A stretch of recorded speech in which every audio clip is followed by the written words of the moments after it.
It was a crisp, clear evening on April 14th, 1912, when the mighty Titanic sliced through the calm waters of the Atlantic Ocean, transporting its passengers to the Americas. But hidden beneath that title was a chilling irony. On that fateful night, fate would strike, and the Titanic's name would go down in history, not for its glory, but for its tragedy.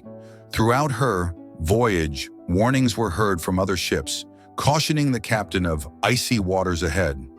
But the Titanic, confident in her might, pressed on at nearly full speed. Captain Edward Smith, an experienced mariner, saw little cause for alarm.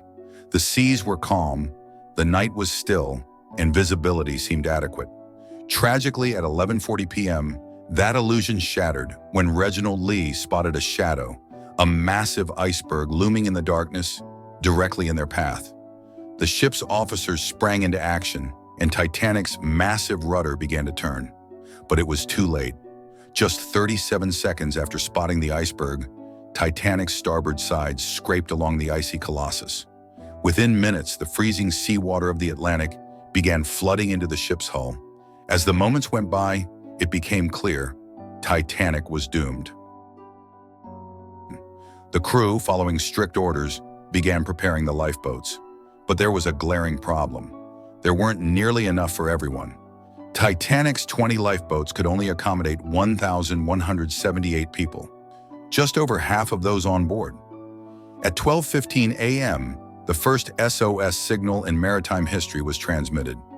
Miles away, the RMS Carpathia heard the call and began steaming toward Titanic at full speed.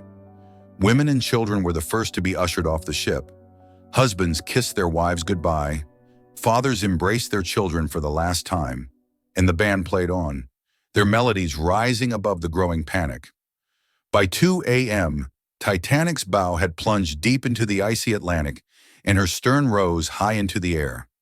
Lights flickered and then went out, plunging the ship into total darkness. The air was filled with the haunting sound of screams, the groaning of metal, and the crashing of waves. At 2:18 a.m., the unimaginable happened. Titanic's immense structure split in two. The bow sank rapidly, dragging the stern briefly upright before it descended into the freezing depths. Within minutes, the ocean swallowed the ship entirely, leaving behind over 1,500 souls clinging to debris. Today, Titanic rests over 12,000 feet below the surface. The ship, once a beacon of hope and luxury, became nothing more than an unwater relic.